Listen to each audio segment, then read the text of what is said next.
कानफाट्याची दुसरी गोष्ट. कानफाट्या हा नाथ संप्रदायी होता. ह्याची गोष्ट एकदा पूर्वी आलीच आहे. याचा सर्व सेवेकरी वर्गास दरार असे, कारण त्याच्या मताविरुद्ध कोणी वागला म्हणजे लागलीच तो मुष्टिमोदक देत असे. त्याचा श्रीपाद भट, चोळाप्पा, विश्वनाथ बुवा आणि सुंदराबाई याचवर डोळा असे. पूर्वी मारामारी केल्याबद्दल त्याला शिक्षा झाली होती, परंतु महाराजांची कृपा त्याचवर असल्याकारणाने त्याला सोडून द्यावे असे मामलेदाराचे मत होते.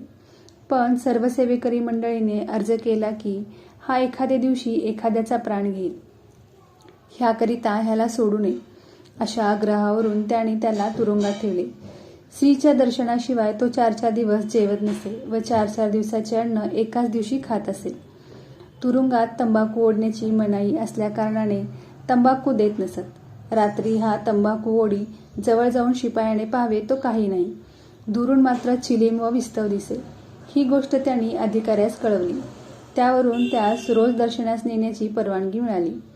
काही दिवस गेल्यावर तो महाराजांच्या दर्शनास गेला म्हणजे तिथे दंगा करू लागे, म्हणून त्याला रोज दर्शन बंद झाले. असो, एके दिवशी धाकट्या वेशीबाहेर लेंडुरीबुवाचे मळ्यात श्री स्वामी समर्थांची स्वारी होती. तिथे एका छाती इतक्या उंचीची समाधी होती.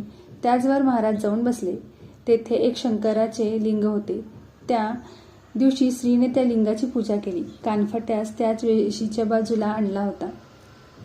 एक शिपाई बरोबर होता. तितक्यात मळ्यातून श्री स्वामी समर्थ महाराज की जय असा नामघोष भक्त मंडळीने केला.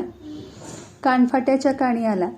त्या सरसे त्याने देहभान नाहीसे झाले व श्री समर्थांचे दर्शन घेण्याविषयी तो फार शूर आतुर झाला.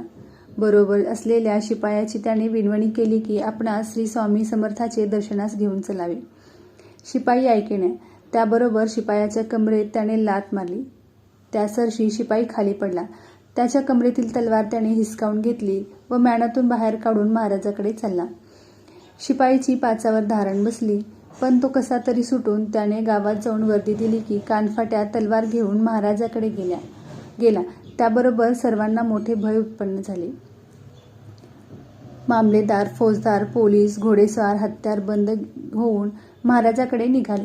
इकडे कानफाट्या तलवार घेऊन महाराजासमोर येऊन दर्शन घेऊन हात जोडून उभा राहिला. 50 सेवेकरी होते, ते सर्व पळून गेले. फक्त तिथे 3 शिल्लक राहिले. कानफाट्याच्या हातात तलवार पाहून महाराज म्हणाले, यह क्या है? मोट के पास बैल और टोनगा है, उसके पास जा. हा शब्दाचा अर्थ काय असेल ते कोण जाणे. परंतु महाराजाच्या आज्ञेप्रमाणे काही पावले कानफाट्या विहिरीकडे गेला आणि पुन्हा माघारी फिरला. तो एक वृद्ध ब्राह्मण पाठमोरा बसला होता. त्याच्या शरीराचा वर्ण चोळापाप्रमाणे काळसर असून अंगाचा बांधाही चोळापाप्रमाणे ठेंगणा होता.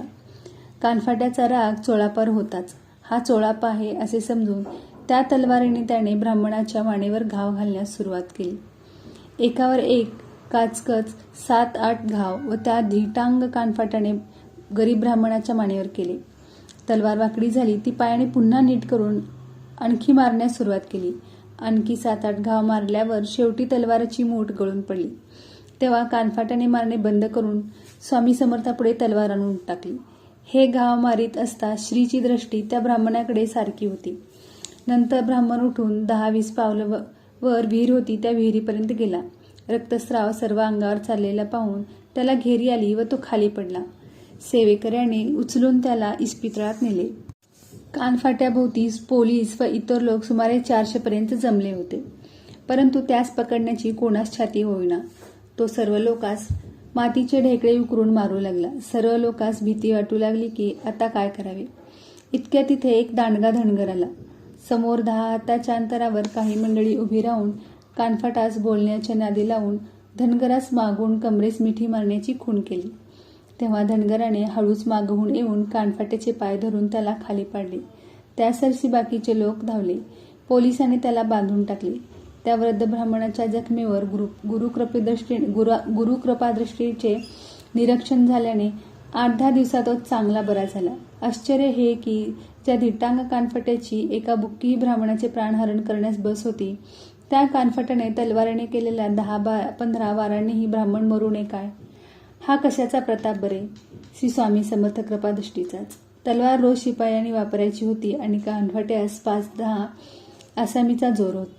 असो, मामलेदार, न्यायाधीश वगैरे मंडळी भुजंग ही हकीकत सांगू लागला की असे झाले तसे झाले. इतक्यात महाराज म्हणाले, मोठा बडाई मारतो आहे.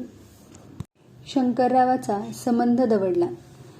निजाम सरकारचे दप्तरदार श्रीमंत शंकरराव साहेब यास ब्रह्मसंबंध असून क्षयरोग होता. दिवसेंदिवस त्यांची शक्ती क्षीण होत चालली. औषध व इतर प्रकार बहुत प्रकारचे झाले. गुण नाही. पुढे ती उभयता गाणगापुरास येऊन ब्राह्मणाद्वारा अनुष्ठाने, दानधर्म व आपणही सेवा करू लागली. परंतु गुण नाही. शेवटी एक दिवस त्यांना अक्कलकोटस जाण्याबद्दल दृष्टांत झाला. पण श्री स्वामीवर त्यांची निष्ठा नसल्या कारणाने अक्कलकोटास न जाता पुन्हा तसेच सेवा करू लागले. पुन्हा त्यांना तोच दृष्टांत स्पष्टपणे अक्कलकोटासचा म्हणून झाला. मग निरुपाय होऊन ब्राह्मण संतर्पण करून ते अक्कलकोटास आले. त्या दिवशी महाराज देशमुखांच्या वाड्यात होते. तेथे जाऊन दर्शन घेतल्यावर रावसाहेब खाली बसले. त्यांनी सुंदराबाईजवळ गोष्ट काढली की मी फार व्याधीने पिडलो आहे, करिता श्रीजवळ माझ्याबद्दल प्रार्थना करावी. सुंदराबाई म्हणाली, तुम्हास आरोग्य झाल्यास तुम्ही काय द्याल? शंकरराव म्हणाले, तुम्ही सांगाल ते देऊ. शंकरराव लक्षाधीश होते, परंतु त्यांच्या निस्तेज त्वचेमुळे बाईस हा कोणी सामान्य मनुष्य आहे असे वाटून ती म्हणाली, 2000 रुपये द्या. ते म्हणाले, मी बरा झालो तर 10,000 रुपये देईन. बाई चकित झाली आणि तिने महाराजांची प्रार्थना केली. श्रीने काही जबाब न देता ते उठून चालते झाले. ते शेख नूरसाहेबांच्या दर्ग्यात गेले. तेथे मुसलमान लोकांची स्मशानभूमी आहे. एक नवीनच खास केलेले थडगे होते. त्यात छाटी टाकून महाराज निजले. थोडा वेळ तिथे पडून उठले व शंकररावास फकीरांना भोजन व शेख नूरांच्या कब्रस्थानावर कफनी चढवण्यास सांगितले. 8-10 दिवस ते अक्कलकोटास राहिले. त्यास महाराजांनी लिंबाचा पाला वाटून आत 9 मिरे घालून ते औषध प्यावे म्हणून आज्ञा केली. त्याप्रमाणे त्यांनी औषध सुरू केले. थोड्याच दिवसात त्यास चांगला गुण आला.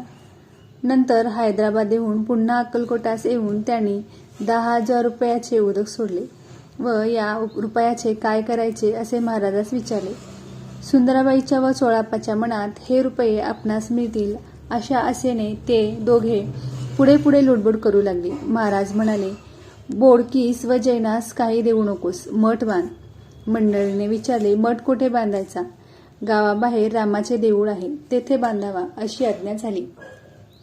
नानासाहेब बर्वे, कारभारी वगैरे मंडळीने गावातच मठ बांधावा अशी विनंती केली. परंतु महाराजांनी सांगितलेले जागी बांधावा म्हणून पुन्हा सांगितले. मग कोणाचे चालते असो, त्यांनी 30,000 रुपये खर्च करून मठ बांधला आहे.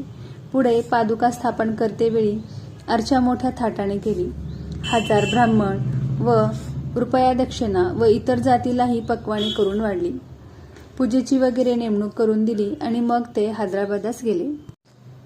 बाळाप्पा सेवेकरी. हवेरी गावचे बाळाप्पा म्हणून एक सेवेकरी होते. हे घरी असता एक दिवस त्यांना पश्चाताप होऊन गुरु करावा म्हणून मुरगोड गावी गेले. त्या ठिकाणी चिदंबर दीक्षित म्हणून पूर्वी महान कीर्तिमान साधू होऊन गेले. त्यांनी लोकास बहुत चमत्कार दाखवले. श्री समर्थजवळ त्यांची गोष्ट कोणी काढली तेव्हा महाराज म्हणाले, दीक्षितापुढे बाजीराव का झाड. असो, चिदंबर दीक्षितांचे वडील मल्हार दीक्षित रामेश्वराच्या यात्रेस गेले असता वाटेवरच चिदंबरेश्वर म्हणून महादेवाचे जागृतस्थान आहे. तेथे त्यांनी 12 वर्ष तपश्चर्या केली.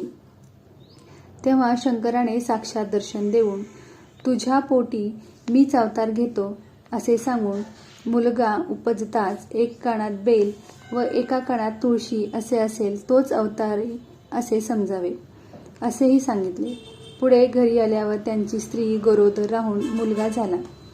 शंकराने सांगितल्याप्रमाणे उपजताच बेल तुळशी कानात होत्या म्हणून मुलाचे नाव चिदंबर असे ठेवले. असो, त्यांच्या अनेक गोष्टी आहेत. एक वेळ यज्ञ चालला असता ब्राह्मण भोजनाच्या वेळी तुपाचा तोटा आला म्हणून गंगेतून उदकाच्या घागरी आणून वाढल्या. ते तूप झाले. प्रहार 6 घटकांनी तूप आले. मग जितक्या घागरी आणल्या होत्या तितक्या गंगेत नेऊन ओतल्या. एक वेळ बाजीराव पेशवे त्यांच्या दर्शनास जाण्याकरिता निघाले. हे वर्तमान समजताच त्यांची वर्षासने अन्यायाने जप्त केली होती असे गरीब ब्राह्मण दीक्षिताकडे गेले व बाजीराव साहेब तेथे येणार आहेत तर आमच्याबद्दल 4 गोष्टी त्यास सांगाव्या अशी विनंती केली. दीक्षितांनी कबूल केले. हे वर्तमान बाजीरावास कळताच आपल्याविरुद्ध ब्राह्मण दीक्षिताकडे दाद मागण्यास गेले आहेत आणि ही गोष्ट दीक्षित आपणास सांगणार आहेत म्हणून 2 मुक्काम मागे राहून दीक्षितास पत्र पाठवले. आम्ही आपल्या दर्शनास येत आहोत तर कोणाबद्दलही शिफारस करू नये व लागलीच आम्हास निरोप द्यावा. आणखी काही मजकूर लिहून पेशवे सरकारने पत्र पाठविले. त्यांचे उत्तर व एक नारळ पत्र आणणाऱ्याजवळ दिला. उत्तर दिले त्यात असे होते: 4 दिवस ब्राह्मणाचे राज्य असावे अशी इच्छा होती, परंतु भगवत सत्तेपुढे उपाय नाही. तशी तुम्हाला बुद्धी झाली. बुद्धी कर्मानुसारिणी. जा आता निरोपच आहे असे लिहिले होते. असो. तो आलेला स्वार परत गेला व बाजीरावास वर्तमान सांगितले. बाजीराव तेथूनच परत फिरले तेव्हा ते टळत नाही. पुढे 6 महिन्यात पेशवाई जाऊन इंग्रजी सत्ता आली व बाजीरावास ब्रह्मवर्तास जाऊन राहावे लागले. असो. अशा कीर्तिमान पुरुषाचे स्थान पाहावे अशी बाळाप्पास इच्छा झाली. बाळाप्पा 3 दिवस तिथे राहून गाणगापुरास आले. काही दिवस तेथे राहिले व गुरुदर्शन व्हावे म्हणून त्यांनी फार कडक सेवा चालवली. 3 महिने सेवा झाल्यावर एक दिवस त्यांना दृष्टांत झाला की अक्कलकोटास जा. त्यांनी अक्कलकोटची कीर्ती ऐकलीच होती आणि आज्ञा झाली. मग लगेच ते अक्कलकोटास आले. त्या दिवशी श्री स्वामी समर्थ खास बागेत होते. दर्शन घेऊन पैशाची खडीसाखर पुढे ठेवली. असो. ती मूर्ती पाहता स्वप्नात ज्या संन्यासाचे दर्शन दिले तीच मूर्ती असे बाळाप्पाने पाहून त्याला आनंद झाला. मग तो मुरलीधराच्या देवळात राहून महाराजांची सेवा करू लागला. त्याला प्रथम सुंदराबाईने आश्रय दिला. तिच्यामार्फत तो सेवा करू लागला. त्यामुळे चोळाप्पास द्वेष उत्पन्न झाला व बाळाप्पाने तेथे राहू नये असे त्यास वाटू लागले.